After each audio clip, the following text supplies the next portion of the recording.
Bonjour. Juste le temps de mettre ça rapidement dans les groupes WhatsApp.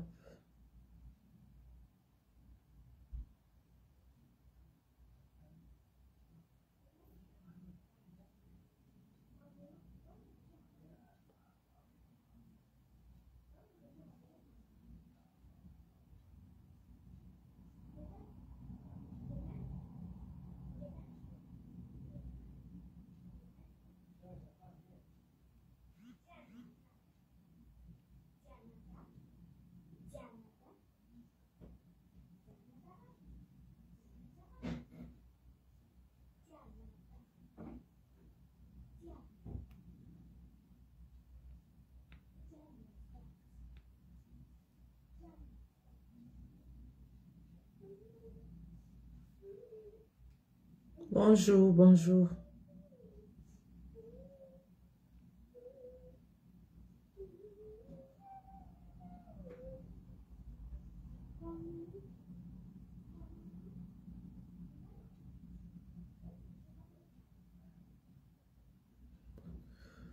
Voilà. Je vais commencer rapidement avec une vidéo de commémoration de Ruben Oumniobé. Ruben Oumniobé qui a été éliminé par la France le 13 septembre 1958. Ruben Oumniobé qui est considéré comme le père de la lutte de libération de notre pays. Alors toute personne qui lutte pour la libération complète et totale de notre pays doit ce jour rendre hommage à ce grand combattant. Et c'est ce que nous allons faire avant de commencer.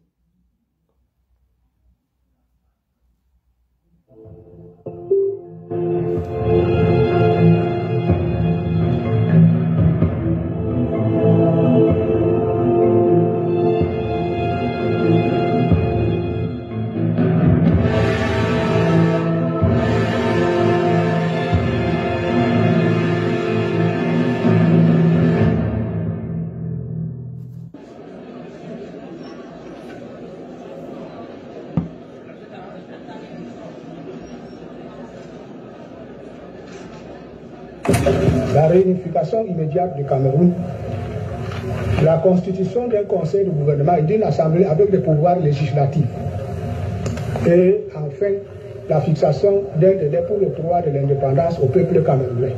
Telles sont, Monsieur le Président, les questions sur lesquelles le peuple de mon pays m'a mandaté pour nous venir ici.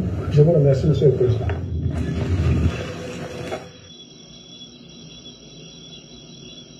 En ce mois de septembre 1958, Ruben Oumniobé, le principal leader indépendantiste camerounais, première personnalité politique à revendiquer l'indépendance à l'Assemblée générale des Nations unies dès 1952, se cache dans son maquis dans la région Bassa dont il est originaire. La tête de celui que l'on a surnommé Mpodol, qui signifie celui qui porte la parole des siens, a été mise à prix par l'autorité coloniale qui a lancé ses soldats d'origine diverses à Sétos.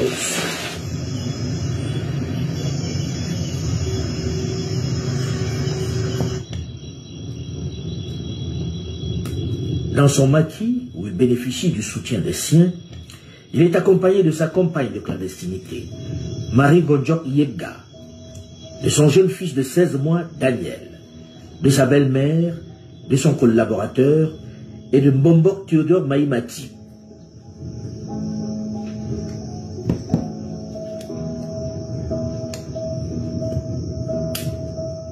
Après plusieurs mois de traque, la situation est de plus en plus difficile à vivre. Ils campent dans des abris fournis par quelques soutiens qui prennent de fait le risque d'être exécutés.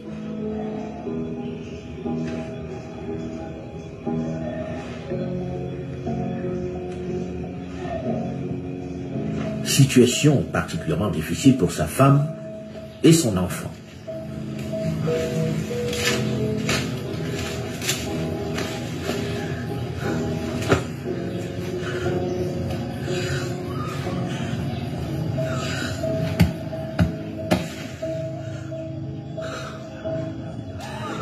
Des récompenses ont même été promises à toute personne pouvant fournir des informations pour le localiser ou l'arrêter.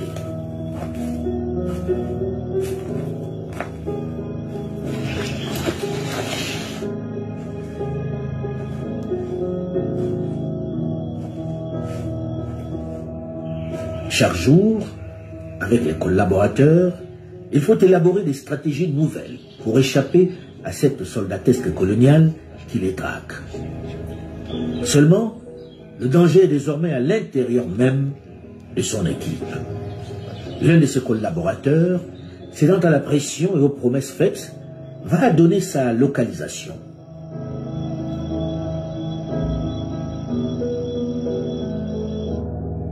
Ce samedi 13 septembre 1958, Ruben Oumniobé se cache dans la forêt de Libelingoy à Boumniébel.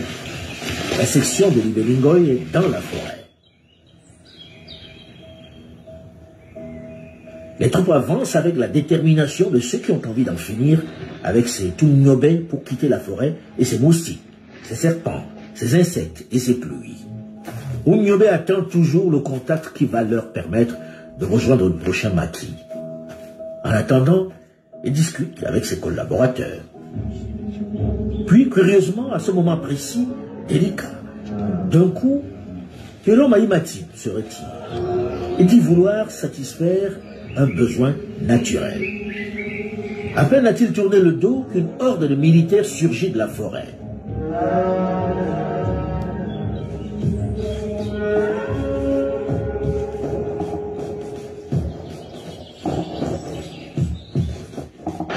C'est la débandade sous les rafales de mitraillettes. Yembak et la mère de Ngoruk, la mère de la femme du leader de l'UPC, tombent les premiers. Puis le cuisinier est à son tour fauché par une autre salve. La jeune mère, la compagne du leader, saute avec son bébé dans la végétation. On ne sait pas si elle a survécu, mais les hurlements du bébé qu'elle porte laissent penser que lui est peut-être touché. Il n'est pas mort, mais il est certainement blessé. Mais le silence qui suit laisse perplexe.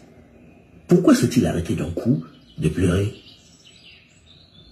Pendant ce temps, Oumniobé fait face à ses assaillants. Un court instant. Puis devant les hésitations, la surprise de son vis-à-vis, qui manifestement pense à tout le mythe qui entoure le personnage, que l'on dit blindé contre les balles et invincible, il prend à son tour la fuite. Mais un sous-officier de la coloniale, le Sarah du Tchad, lâche une rafale de sa sterne sur le leader nationaliste qui s'effondre. Oumniobé est mort. La fusillade n'a duré qu'un court instant. Seul Théodore Maïmatib a échappé à cette tuerie, avec bien sûr sa femme et Daniel, le bébé de 16 mois, atteint d'une balle. Théodore Maïmatib, lui, a curieusement échappé à cette tuerie. Les dépouilles du leader nationaliste et son collaborateur, celle de sa belle-mère, vont être traînées jusqu'au village. Ils y arrivent défigurés, ensanglantés, presque méconnaissables. Le colonel Lamberton, fier de sa prise, les expose et invite la population à venir reconnaître, à venir voir les 3 cadavres.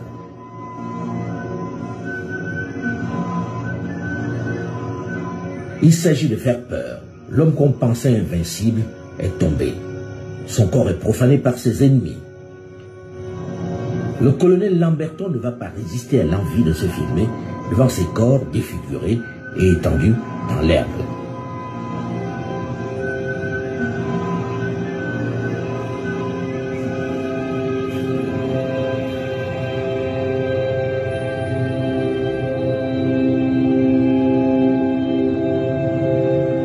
Pour en finir définitivement avec la peur de voir les corps revenir à la vie, on va couler le corps du leader nationaliste dans le béton, dans un cimetière de Séka où de nombreux gardes resteront par la suite autour de la sépulture par crainte de le voir revenir d'entre les morts. 16 mois après ces assassinats, le 1er janvier 1960, le Cameroun accède à l'indépendance. Théodore Maïmatib, l'ancien secrétaire administratif de l'UPC, qui a miraculeusement échappé à la fusillade qui a coûté la vie à Ruben Oumniobé, rejoint le régime colonial et est fait premier vice-président de l'Assemblée nationale. Le salaire de la trahison? Question. Pendant plusieurs décennies, le nom de Ruben Oumniobé est banni dans le pays.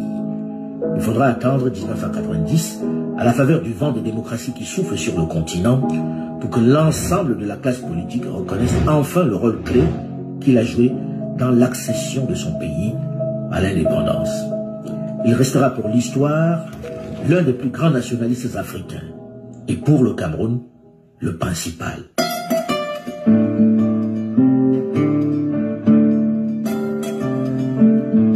Voilà.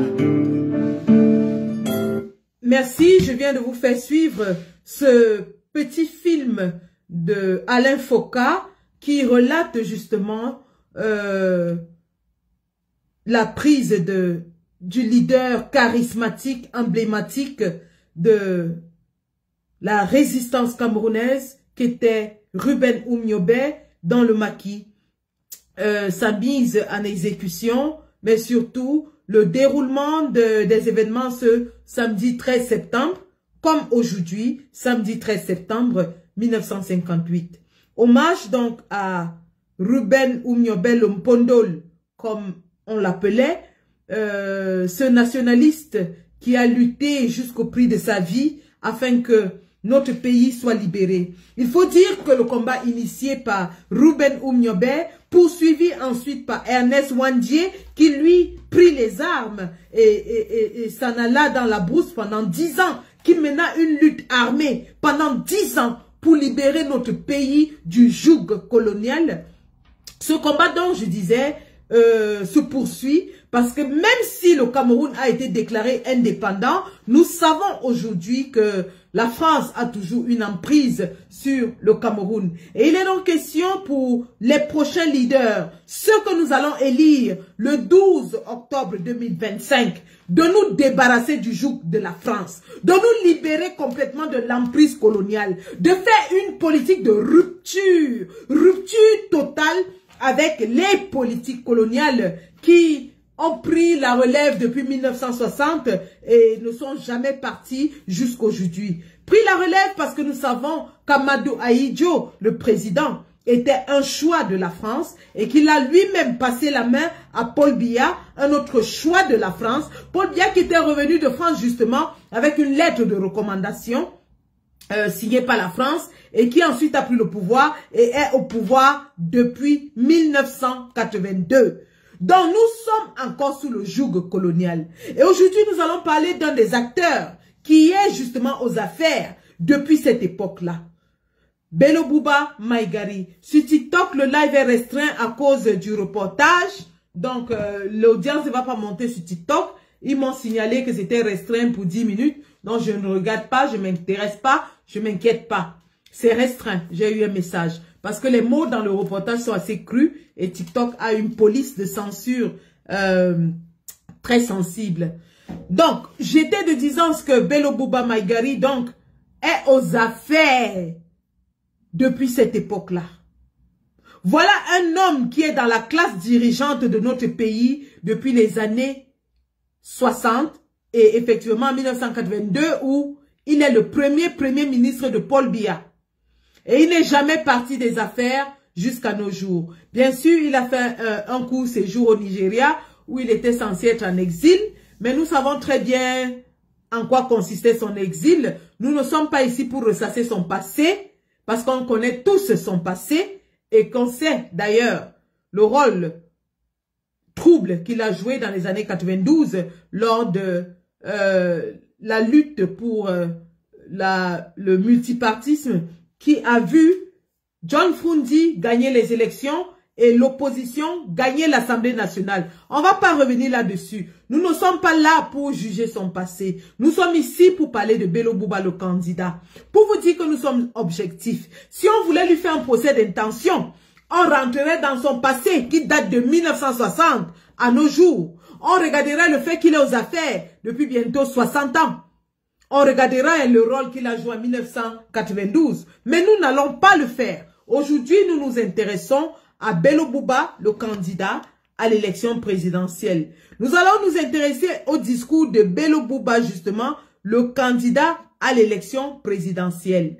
Nous allons nous intéresser au Bello Bouba de 2025. Libre à ceux qui vont nous écouter d'aller faire des recherches sur le passé de cet homme. Libre à eux. Ce qui nous intéresse, c'est le présent. Et le présent, nous allons disséquer les faits et gestes, les dires de cet homme qui se présente aujourd'hui comme l'un des candidats majeurs à l'élection présidentielle qui va se dérouler dans un peu moins de 29 jours. Mais avant cela, je vais tout simplement faire un petit partage.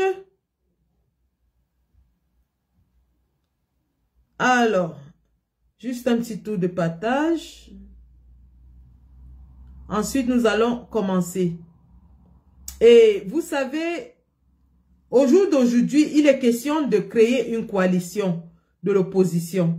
Nous avons vu l'action du groupe de Douala qui a déclaré Issa Chiroma le candidat qu'ils soutiennent. Et nous saluons dans cette action et nous appelons aux autres forces vives de l'opposition de se regrouper et de choisir un candidat pour le présenter contre le candidat du RDPC, M. Paul Biya, entre guillemets, mais en réalité, M. Ngongo. M. Ngongo qui dirige le pays depuis 2019 avec l'acquisition des hautes instructions, dit-il, à lui données par M. Paul Biya. M. Ngongo qui jouit des prérogatives qui ne devraient pas être les siennes parce qu'il n'a jamais été élu par le peuple camerounais. M. Ngongo qui s'apprête donc à faire peau neuve à l'occasion de ces élections et à avoir une emprise encore plus forte, plus serrée sur le pouvoir au Cameroun. Donc, il est question pour nous de déguerpir M. Ngongo parce que M. Paul Biya n'existe plus, c'est un homme du passé. Les hommes du passé, nous sommes résolument tournés vers l'ère moderne avec l'avènement de l'intelligence artificielle, l'avancée de la technologie. Nous avons besoin des hommes qui sont justement au fait avec les évolutions technologiques que subit le monde en ce moment. Donc, les hommes du passé, on n'en parle plus. Donc, je disais donc que nous allons parler de Bello Bouba, le candidat, Bello Bouba de 2025. Nous tous, on a vu la sortie de M. Bello Bouba du gouvernement de M. Paul Biya. Certains émettent encore des doutes quant à sa démission effective parce que, dit-on, on n'a pas vu sa lettre de démission. Mais nous nous en tenons sur le fait que il a déjà été remplacé à son poste de ministre. Donc, sa démission a donc été actée. Cependant, M. Bello Bouba, par son accord de partenariat avec Paul Biya, avait donc obtenu plusieurs postes de ministre dans son parti. Il a des députés, il a des conseillers municipaux dans son parti. Il a même un sénateur, dit-on, dans son parti. Raison pour laquelle, lorsqu'il se déplace pour sa campagne, il a des véhicules immatriculés corps administratif, c'est-à-dire le gouvernement, qui l'accompagne. Monsieur Bello Bouba, dont je disais, est le seul de toutes ces personnes qui sont membres du gouvernement dans son parti à avoir démissionné. Aucun autre membre de son parti n'a quitté le gouvernement. La question est donc dans l'air. Comment des gens qui sont à l'intérieur du gouvernement de façon officielle peuvent s'afficher et dire qu'ils vont battre campagne et combattre pour renverser le même gouvernement dans lequel ils sont? Question dans l'air et à chacun d'apporter sa réponse à cette question. Lorsqu'on sait au Cameroun que tous ceux qui ont prétendu, étant dans le gouvernement, de dire qu'ils vont renverser le gouvernement, ont subi les affres de ce même gouvernement. Lorsqu'on sait que tous ceux qui étaient part du gouvernement de Paul Biya et qui se sont d'une façon directe ou indirecte associés à une initiative de renversement de pouvoir ont été sévèrement frappés par ce gouvernement. On se pose dans la question. La question est dans l'air. Et il n'y a pas que nous qui nous posons la question. La question se pose par tous les Camerounais qui n'arrivent toujours pas à comprendre cette tolérance exacerbée des ministres en exercice dans le parti de Bello Bouba qui disent pourtant vouloir renverser le régime. Et donc, M. Bello Bouba qui depuis sa sortie du gouvernement n'a pas encore jusqu'ici tenu un discours de rupture avec le gouvernement RDPC. Monsieur Bello Bouba, dans toutes ses sorties, nous parle de paix et de stabilité. Nous allons lui demander qu'à quelques encablures de son Garoua natal, ne voit-il pas la guerre contre Boko Haram et les enfants qui sont obligés d'aller à l'école avec les Kalachnikov derrière eux? Lorsque M. Bello Bouba nous parle de paix et de stabilité, il fait donc fi du conflit contre Boko Haram qui sévit dans les parties de l'extrême nord. N'écoute-t-il pas les cris de ces populations qui sont complètement aux abois, qui ont déserté leur village, dont les villages sont décimés? N'écoute-t-il pas les cris de ces populations qui sont sujettes au kidnapping des Boko Haram dans les cars? Récemment encore, nous avons vu Mamanga, dont les 5 enfants avaient été kidnappés dans un bus en provenance de l'extrême nord. Et M. Bello Bouba nous parle de paix et de stabilité. Lorsque M. Bello Bouba nous parle de paix et de stabilité, fait-il fi de la guerre qui sévit dans les régions du nord-ouest et sud-ouest Cameroun depuis bientôt 10 ans? Entend-il le cri de ces populations qui sont aujourd'hui déplacées et réfugiées dans leur propre pays? Nous avons vu son déplacement l'autre jour à Bamenda.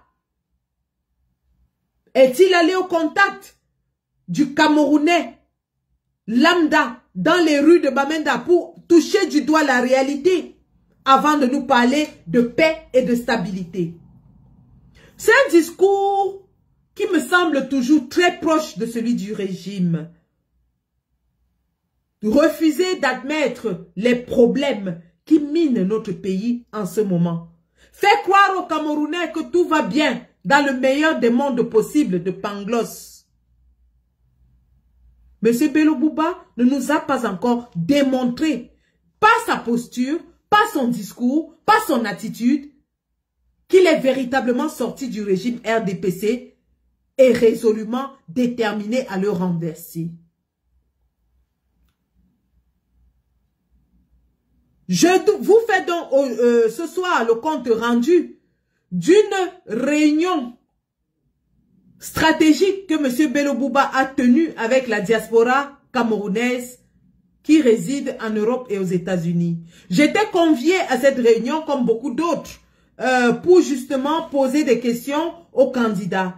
Je rappelle que hier soir, il y a le candidat Issa Chiroma Bakari qui s'est prêté à un exercice pareil. Et d'ailleurs, Issa Chiroma Bakari a subi le même interrogatoire par le même groupe de la diaspora il y a 2 semaines. Sauf que je n'étais pas connectée parce que j'étais à la All Bamileke Convention. Cette fois-ci, étant moi-même présente, j'ai décidé d'assister à cette réunion.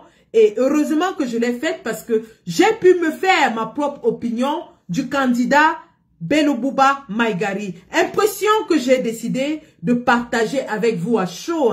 Vous savez, lorsqu'on laisse le temps passer, la mémoire s'estompe. Donc, j'ai encore vivace le sentiment que j'ai eu lorsque M. Bello Bouba a adressé certaines questions essentielles à lui poser. Et en plus, j'ai en mémoire les réponses qu'il a données qui m'ont décidé à faire cette sortie. Donc, je vais partager avec vous les questions qui ont été posées et les réponses que M. Bello Bouba a données et à vous de vous faire votre propre opinion. Alors, les questions qui m'ont vivement intéressée sont celles-ci. Il a été demandé à M. Bello Bouba Maïgari, lors de cette réunion avec la diaspora, il a été demandé à M. Bello Bouba Maïgari s'il était prêt à faire une coalition. M. Bello Bouba Maïgari nous a rassuré du fait qu'il a commencé à voir certains leaders, candidats et non candidats, qu'il est à l'écoute et que cela va continuer. Mais M. Bello Bouba, à plus de 3 reprises, et je convoque ici les organisateurs de cette consultation, M. Eric Tchindje et tous les autres dont les noms sont affichés dans les différents captures qui circulent, vous avez enregistré cette réunion. Donc ce que je vais dire, vous en avez la preuve. Je n'ai pas pu enregistrer cette réunion parce que je ne suis pas autorisé à le faire. Mais tout ce que je vais dire aujourd'hui est consigné dans les archives de M. Eric Tchindje, un des organisateurs de la consultation de cet après-midi. Ça, je tenais à vous le préciser. Je ne parle pas au hasard. Et tout ce que je vais dire ici est consigné dans un audio détenu par le groupe qui a organisé cette rencontre. Donc, lorsqu'il est demandé à M. Bello Bouba Maïgari s'il est prêt à faire une coalition, M. Bello Bouba Maïgari nous dit qu'il a déjà commencé à rencontrer des leaders de l'opposition, y compris les candidats et les non-candidats. M. Bello Bouba nous dit à plus de 3 reprises que la coalition doit se former autour de sa personne, que les autres leaders doivent le soutenir parce qu'il est le candidat qui a le parti avec le plus grand électorat dans l'opposition. Il est celui qui est à la tête d'un des partis majeurs de l'opposition. Voilà la réponse que M. Bello Bouba nous a donnée. À plus de 3 reprises. Pour dire que M. Bello Bouba n'entrerait dans une coalition que s'il était à la tête de cette coalition. À vous de vous faire déjà une idée. M. Bello Bouba n'entrerait dans une coalition que si c'est lui le candidat de cette coalition parce qu'il estime qu'il est celui qui a le parti, un des partis majeurs de l'opposition. Il répète qu'après le RDPC, c'est son parti qui a le plus grand électorat dans cette élection.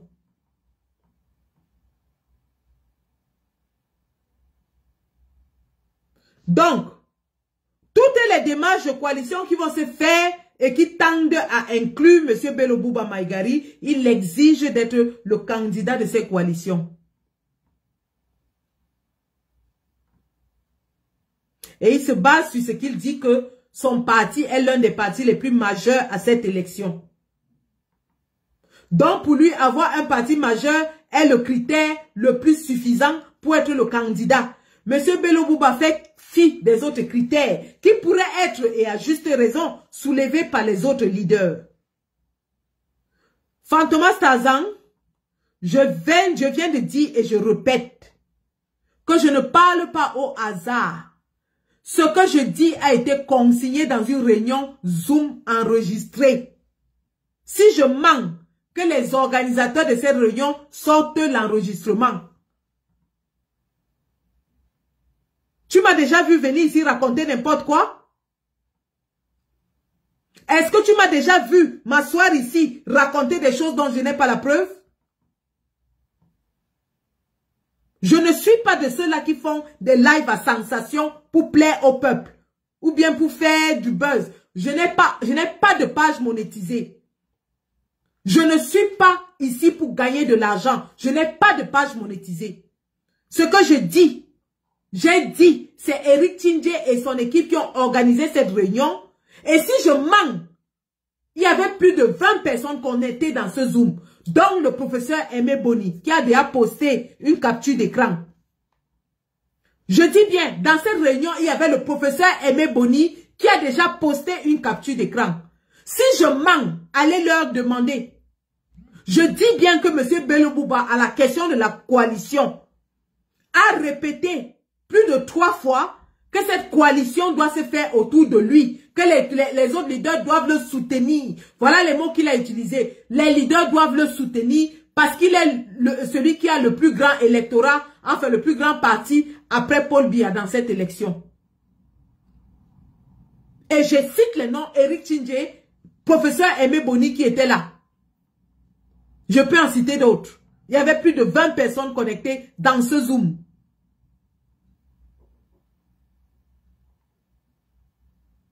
Donc voilà la première condition que M. Bello Bouba donne pour une coalition, c'est que c'est lui qui doit être le candidat de la coalition. Ce qui pose déjà un problème parce que la candidature n'est pas seulement portée sur le parti. La candidature est d'abord portée sur la personne. Ce n'est pas le parti qui sera devant pour diriger, c'est un homme qui sera devant pour diriger. Lorsqu'on choisit un candidat, ce n'est pas le parti qu'on choisit, c'est le candidat qu'on choisit. Lorsque nous sommes amoureux, lorsque nous sommes convaincus par Maurice Kamto, ce n'est pas parce que c'est le MSC qui nous a convaincus, mais c'est l'homme, sa démarche, son discours, sa posture qui nous convainc. Donc la candidature est d'abord portée par un homme et non par un parti. Première des choses. Deuxième chose,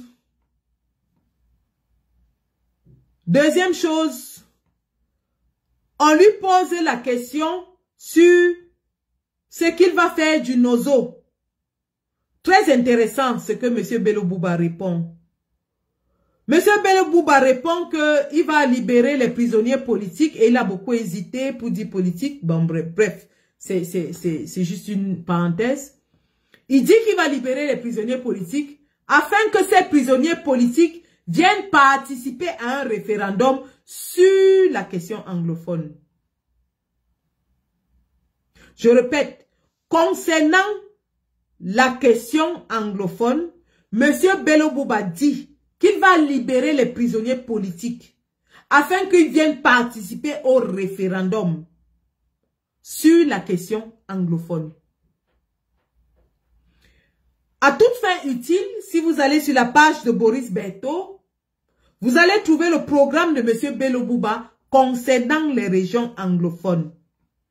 M. Bello Bouba parle de statut spécial des régions anglophones. Ce qui n'est pas différent de ce que le RDPC nous a proposé. M. Bello Bouba en aucun cas ne parle de fédéralisme. M. Bello Bouba n'aperçoit pas l'idée d'un Cameroun fédéral. Il ne parle pas de fédéralisme. Troisième question. Lorsqu'on lui parle de son mandat, est-ce qu'il voudrait proposer une transition qui pourrait durer 7 ans, 53 ans, on ne sait pas. On lui demande qu'est-ce qu'il dit de la transition. Monsieur Bello Bouba nous dit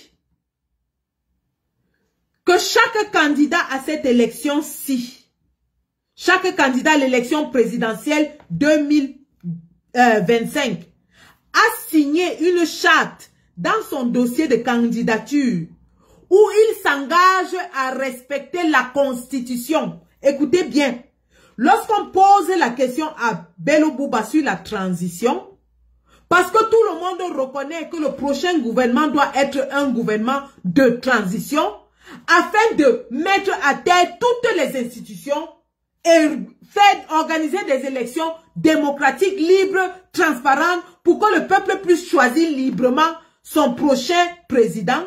Bello Bouba dit ceci, écoutez très bien. Bello Bouba dit que chaque candidat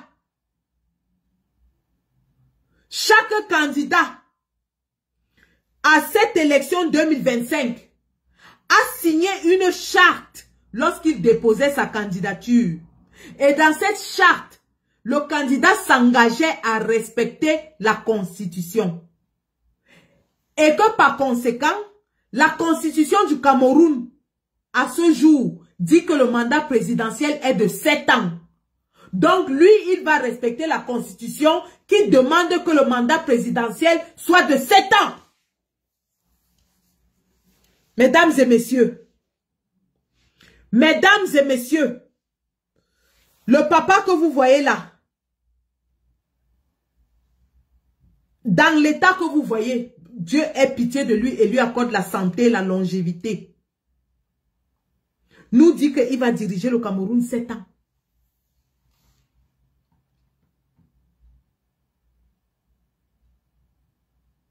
Le papa que vous voyez là, nous dit que lui, il a signé une charte qui respecte la Constitution et que la Constitution actuelle dit que le mandat présidentiel est de 7 ans.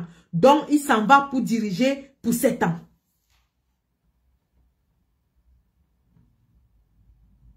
Son programme est déjà disponible sur la toile. Hein. Si vous trouvez là où il parle de transition, de période de transition et de ce qu'il va faire pendant la transition, je vous prie de venir me démentir ici.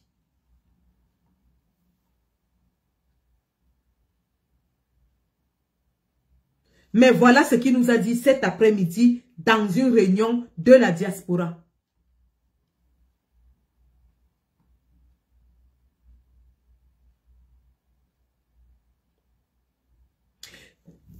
Quatrième et dernière question qui m'a vraiment intéressée et qui m'a amené à faire ce live ce soir.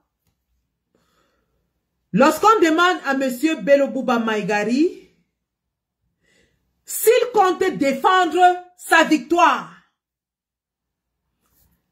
question cruciale pour toute personne qui veut le changement au Cameroun.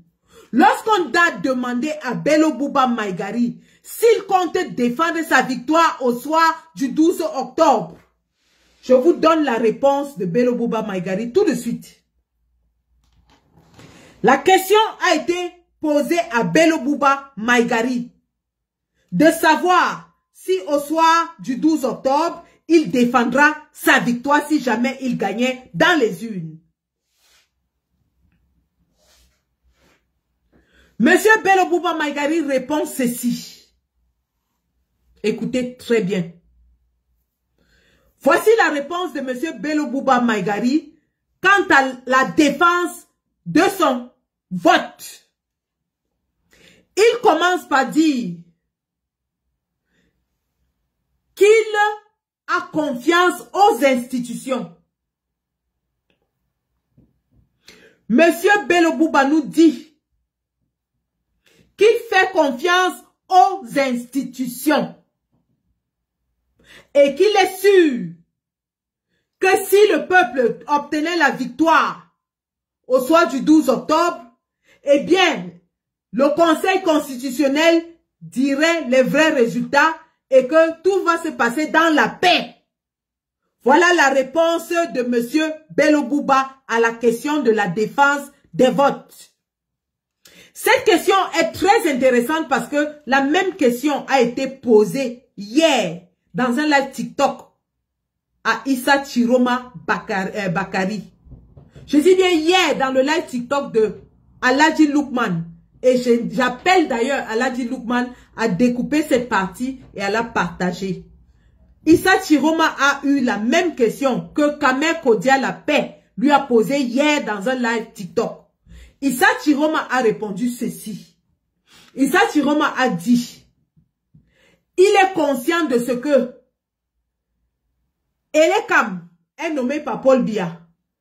Le Conseil constitutionnel est nommé par Paul Biya. Le Conseil électoral est nommé par Paul Biya. Et le MINAT est aussi nommé par Paul Biya. Voilà les organes en charge des élections dans notre pays. Et il a dit, il est conscient de ce que tous ces organes sont nommés par Paul Biya. Et donc, de ce fait, il pense que ces organes nommés par Paul Biya ne peuvent qu'accomplir la volonté de ceux qui les a nommés. Ça, c'est Issa Chiroma qui le dit hier. Et il dit que, étant donc conscient de ça, il compte sur le peuple pour que le peuple surveille ses votes et les défende.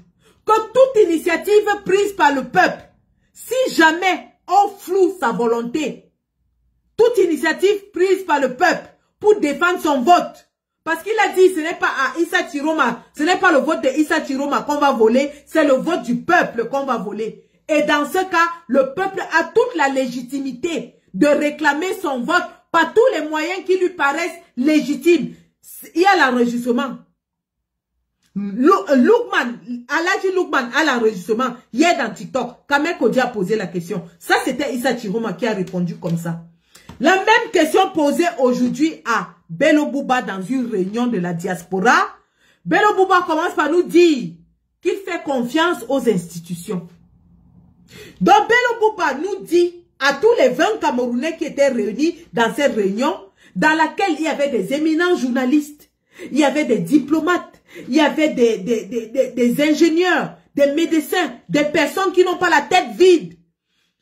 Bello Bouba nous dit dans cette réunion que lui, il fait confiance aux institutions. Et qu'il est sûr qu'au soir du 12 octobre, si le peuple vote massivement l'opposition, le Conseil constitutionnel va lire le résultat et tout va se passer dans la paix. Voilà la réponse de Bello Bouba cet après-midi. C'est ça qui m'amène à sortir. Je sors parce que M. Bello Bouba a insulté notre intelligence. Excusez-moi du peu. M. Bello Bouba insulte l'intelligence des Camerounais de la diaspora qui étaient assis avec lui. Docteur Boni est là, il peut témoigner.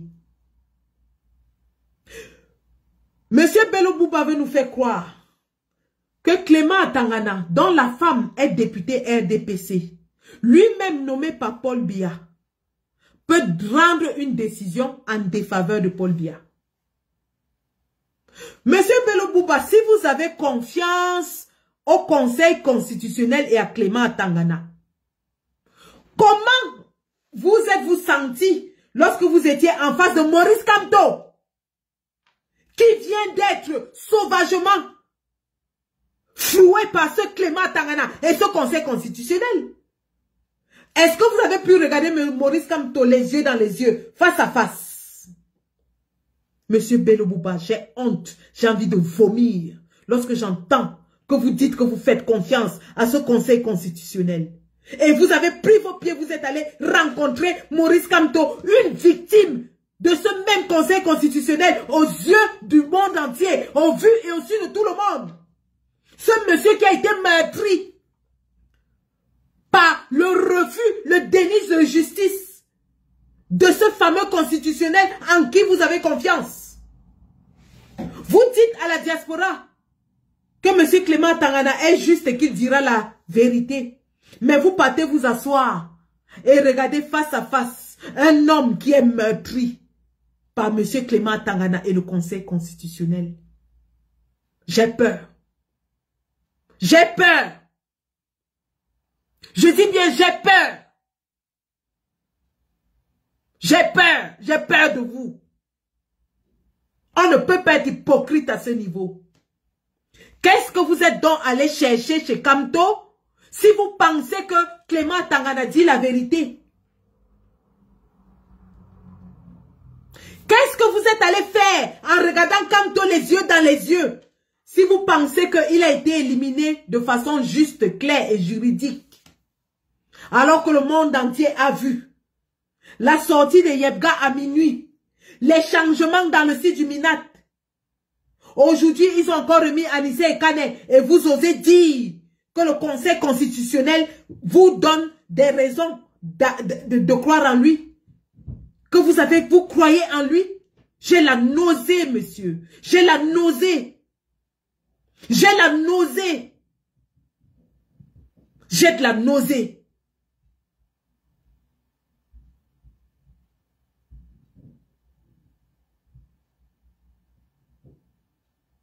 J'ai de la nausée. Lorsque j'imagine que vous dites aujourd'hui que le Conseil constitutionnel, vous avez foi en lui. Et vous vous asseyez les yeux dans les yeux face à un homme meurtri, floué, bafoué, humilié par ce même Conseil constitutionnel. On peut faire ça? On peut faire ça? On peut faire ça?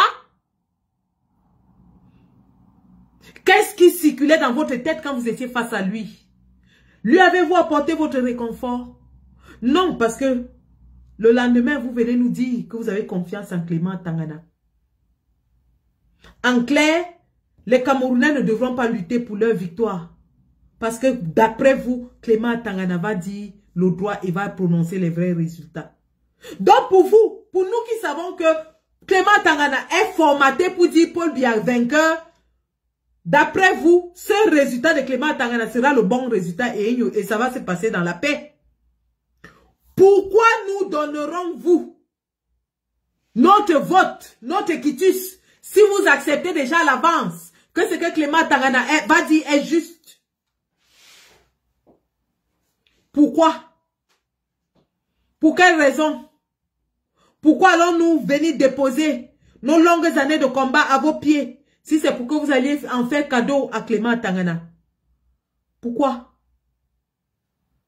Monsieur Bello Bouba, vous n'êtes pas clair. Je suis désolé, vous n'êtes pas clair. En ce moment, nous sommes à 29 jours de l'élection. Les candidats à l'élection doivent utiliser des mots simples, compréhensibles par tous. Ils ne doivent plus utiliser les formules convolutées. Lorsqu'on vous pose des questions simples, parce que les questions du peuple sont simples, est-ce que tu vas défendre ta victoire? Est-ce que tu vas faire la coalition? Qu'est-ce que tu vas faire quand tu vas arriver au pouvoir? Ça, c'est des questions simples pour tout candidat honnête. Nous attendons des réponses simples. On ne veut plus des réponses compliquées politiques qui vont à gauche, reviennent à droite. On n'en veut plus. Si vous n'avez pas un discours clair, c'est que vous n'êtes pas clair. Parce que la masse, aujourd'hui, à 29 jours de l'élection, vous ne vous adressez plus aux politiciens, vous vous adressez au peuple. Vous êtes en train de vouloir convaincre le peuple. Et d'autant plus, vous qui êtes sortis du gouvernement, vous avez plus à faire pour convaincre le peuple. Et le peuple ne fait pas d'analyse. Le peuple ne fait pas d'analyse. Le peuple est là pour comprendre et exécuter. Vous devez avoir un discours limpide qui permette au peuple de savoir exactement ce que vous prônez afin qu'il exécute.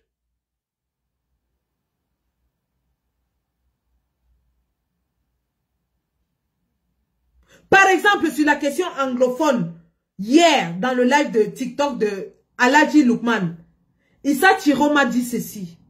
Il s'adressait à Mbangaman. Issa Chiroma commence par s'excuser de son rôle quand il était dans le gouvernement. Il dit, I apologize for my role when I was in government. Il reconnaît que quand il était dans le gouvernement, il a dit qu'il n'y avait pas de problème anglophone. Il l'a dit, je vais le poster tout à l'heure. Et il dit, il s'en excuse parce qu'aujourd'hui, il voit qu'il y a un problème anglophone. Et il dit qu'il va diriger un Cameroun fédéral. Issa Chiroma parle de Cameroun fédéral. Et qu'il va donc libérer tous les prisonniers, les leaders anglophones des prisons. Et va diriger un Cameroun fédéral où les régions anglophones auront leur autonomie.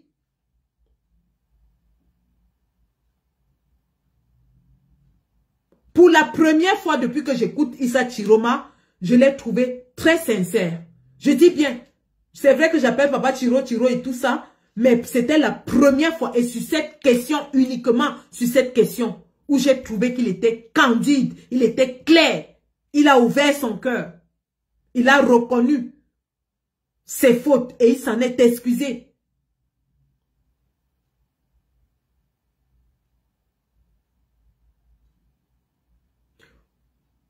Pour ceux donc qui étaient en train de me dire que wow, n'interprète pas, ne pas chercher les faits à gauche, ne pas chercher les faits à droite, je vous dis ce qui s'est passé dans une réunion aujourd'hui. Et ce que Bello Bouba a déclaré aujourd'hui.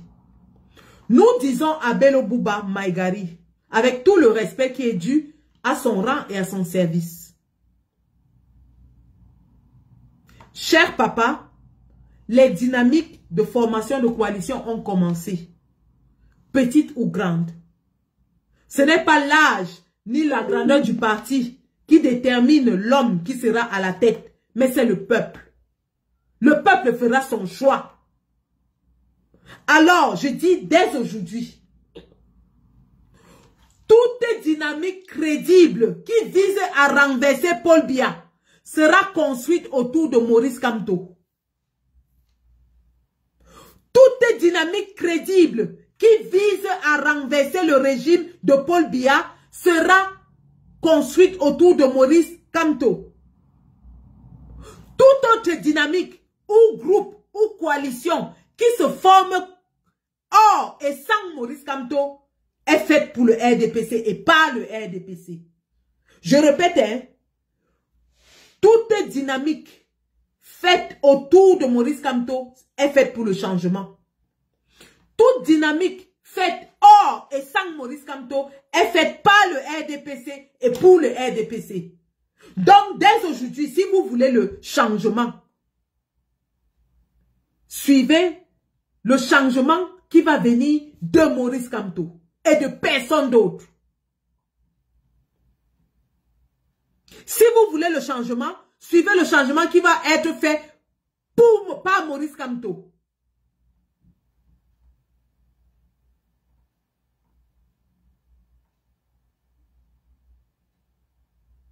Parce qu'il est clair de nos jours, lorsqu'on prend les 11 candidats qui sont admis à cette élection, celui qui a eu le plus grand score parmi eux tous à la dernière présidentielle, c'était Cabral Libye avec 6%. Je répète, hein, lorsqu'on prend tous ces candidats-là, celui qui a eu le plus grand électorat, le plus grand vote à la dernière présidentielle, c'était Cabral Libye avec 6%. Et ça, c'est les chiffres du RDPC. Ce qui veut dire qu'en réalité, dans notre pays, il y a deux forces majeures électorales, le RDPC et le MRC. Maurice Kamto, sans coalition, a battu Paul Biya dans les urnes. Je répète, Maurice Kamto, sans coalition, il n'est pas allé s'allier à quelqu'un. Il a battu Paul Biya dans les urnes, à plate couture. Il est le seul candidat de l'opposition, je répète, il est le seul candidat de l'opposition qui a passé 7 ans à préparer la présidentielle. L'engouement pour les inscriptions sur les listes électorales a été impulsé par Maurice Kamto.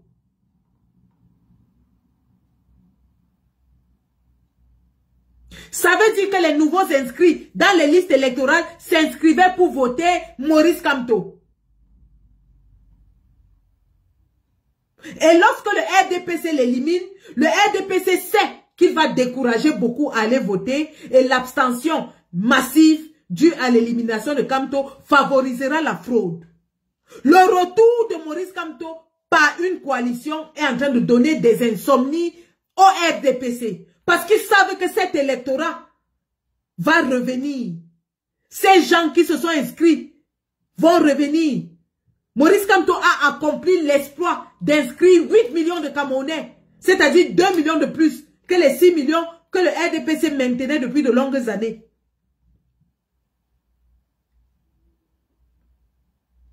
Et donc, de ce fait, si Maurice Kamto choisit même, je dis même Iram là, il le fait gagner. Je dis que si Maurice Kamto choisit Iram Yodi là, il le fait, il le porte au-dessus de la ligne gagnante. Parce que lui seul a battu Paul Biya en 2018. Lui seul a fait inscrire plus de 2 millions de Camerounais. Et lui seul a les moyens logistiques pour surveiller les votes dans tous les bureaux de vote. Lui seul a cotisé 6 milliards. Il était prêt pour cette élection. Maurice Kamto était prêt. C'est pour ça que le RDPC l'a enlevé. Il était prêt. Donc tous ces candidats-là n'ont ni la logistique, ni l'électorat. Alors ils ne peuvent pas prétendre gagner. S'ils ne viennent pas derrière Maurice Kamto qui lui a la machine à gagner. Quelqu'un qui ne s'aligne pas derrière celui qui a la machine à gagner ou alors avec celui qui a la machine à gagner n'est pas là pour gagner. C'est pour ça que je vous dis, tout candidat qui va aller former une coalition de son côté travaille pour le RDPC. Parce qu'aucun d'entre eux, c'est Cabral Libye qui avait eu 6% à l'élection. Aucun d'entre eux, de tous les candidats qui sont là, n'a un électorat supérieur à celui de Cabral Libye. Aucun. Bello Bouba qui lui-même dit qu'il a le parti le plus grand de l'opposition, a peut-être 7 députés, Cabral Libye en a 5.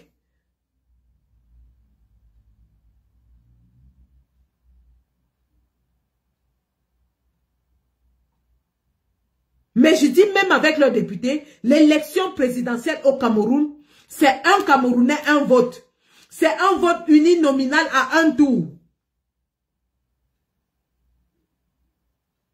Et la personne qui a l'adhérence populaire la plus grande dans la scène politique au Cameroun, c'est Maurice Kamto. Tout le monde le sait. Eux-mêmes l'ont dit qu'il est le faiseur de roi.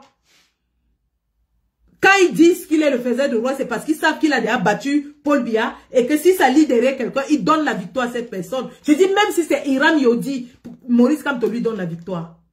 Avec sa machine électorale, il lui donne la victoire.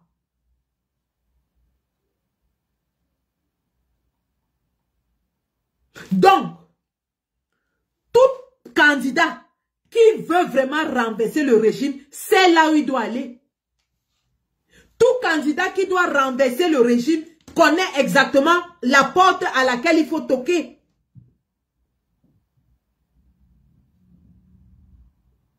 C'est celui qui a l'électorat, qui a la machine électorale, qui a la logistique, qui a les moyens de renverser cette dictature.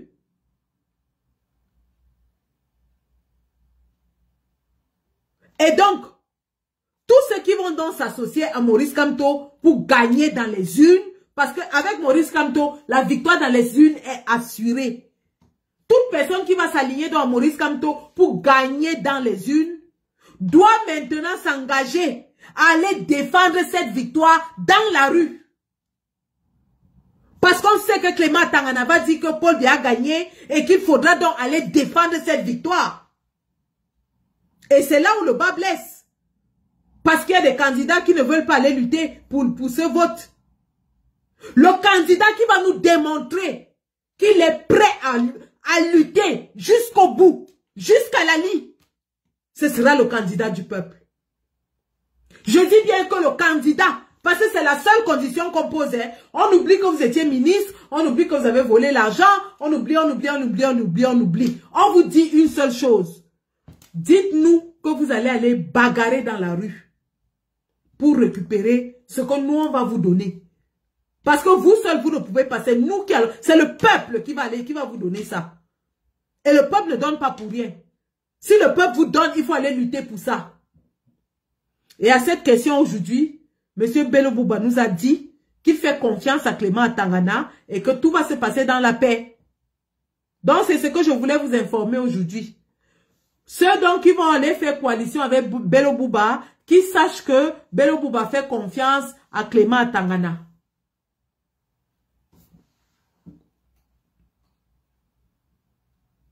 Ceux qui vont aller faire coalition avec Bello Bouba, sachez qu'il dit que Clément Tangana va dire la vérité et ça va se passer dans la paix. Donc, chers leaders politiques, clarifiez cette question avec Bello Bouba avant de l'associer à quoi que ce soit. Et si vous vous associez à lui sans clarifier et sans clarifier au peuple, eh bien nous comprenons que vous êtes dans la coalition pro-Clément Tangana. Vous êtes dans une coalition qui va croire au résultat de Clément Tangana. Vous êtes dans une coalition qui va accepter que ce que Clément Tangana a sorti de sa bouche, c'est la vérité.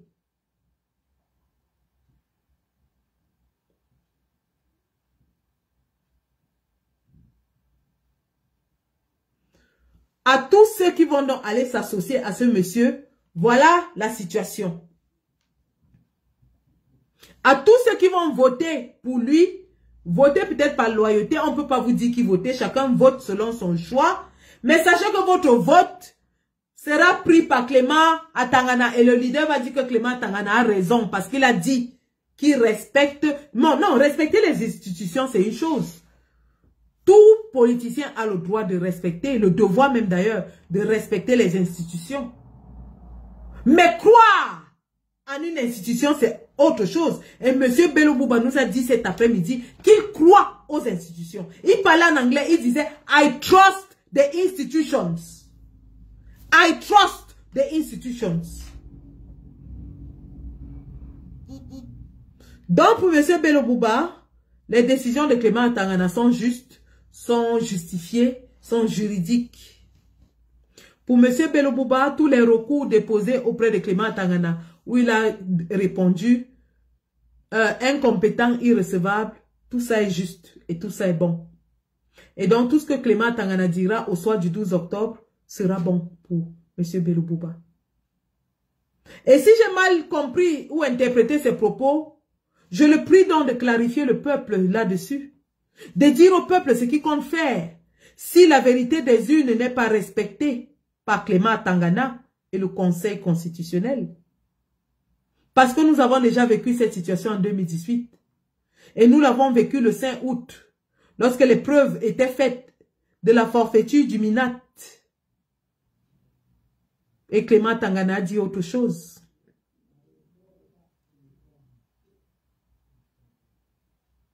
Nous attendons qu'ils nous disent.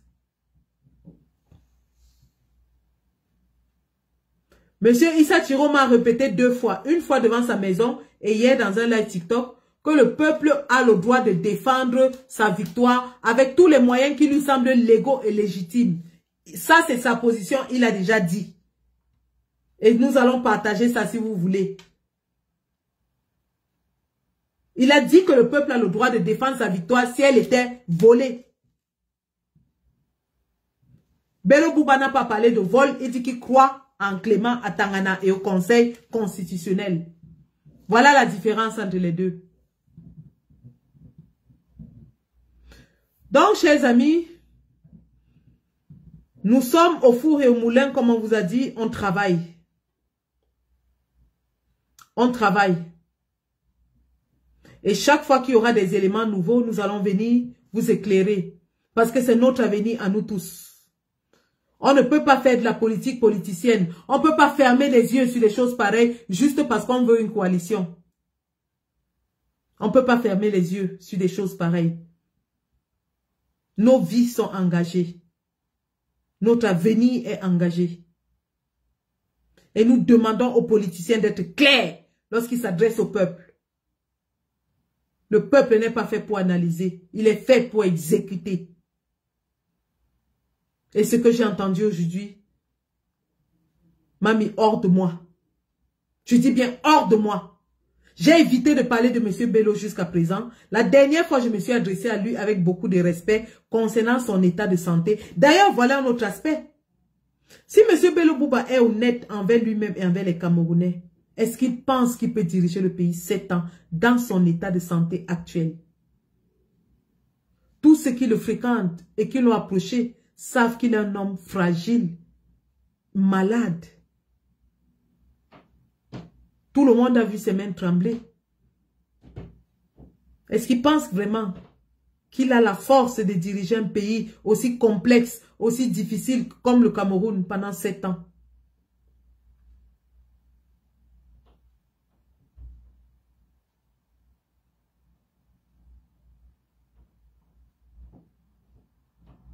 L'honnêteté, c'est aussi de savoir reconnaître ses faiblesses. L'honnêteté, c'est de venir et de dire au peuple, écoutez, voici mon état, je suis diminué, mais si vous me faites confiance, je peux faire ci, ça et ça. Et lorsque je n'en pourrai plus, je passerai la main. C'est ça l'honnêteté. Que de venir dire aux gens que vous allez diriger 7 ans alors que physiquement vous êtes très amoindri. Joe Biden aux États-Unis a voulu forcer. Mais il a été écarté parce qu'il était extrêmement malade. Aujourd'hui, vous avez le verdict des médecins sur la santé de Joe Biden. Il tombait même. Et lorsque je regarde Papa Bello Bouba avec tout le respect que je lui dois, non mais il est amoindri. Il est amoindri. Il s'accroche à la portière, il y a des gardes pour l'arrêter, il arrive à peine à parler, il a les mains qui tremblent, ainsi de suite. Il est lent dans son discours, il est fragile. Il est fragile. Et lui-même devrait être assez honnête pour reconnaître qu'il est fragile et dire aux Camerounais, oui, je suis fragile, mais je pense que je peux vous apporter mon expérience pour 2 ans et ensuite passer la main. Mais non, il vous dit qu'il va diriger 7 ans. Non. Je suis désolé, monsieur Bello. Avec toute l'envie qu'on a de former une coalition, on a besoin de personnes sincères et honnêtes dans la coalition. On a besoin de personnes sincères et honnêtes. Et là, plus les jours passent, plus vous vous éloignez de la case de sincérité et honnêteté. Je suis désolé. Et c'est avec beaucoup de peine que je le dis. C'est avec extrêmement de peine que je le dis.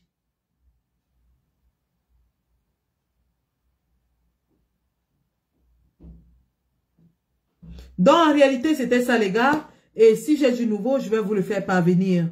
Bien sûr, en tant que leader élu en diaspora, je suis dans les discussions stratégiques sur l'avenir de notre pays et je vous ferai part parce que nous sommes là pour l'intérêt du peuple. Nous sommes là pour vous éclairer, pour vous aiguiller. Sortons de l'idéalisme et entrons dans la réelle politique. Et dans la réelle politique, tout se fait carte sur table. Tout est clair. Donc, merci d'avoir suivi ce live et nous nous prenons sûrement dans les prochains jours. Je vous ai dit que j'allais faire une analyse stylistique, linguistique et sémiologique de la vidéo du président Kamto. Et je vais le faire. Donc, je vous reviendrai plus tard. Et après ce live, je posterai l'extrait de la vidéo de Issa Chiroma où il répond à la question anglophone. Et ensuite, nous allons chercher l'extrait où il parle de la protection du vote, de la défense du vote. Merci et rendez-vous dans les prochains jours. Le combat continue et nous n'allons plus laisser que le peuple soit berné. Merci.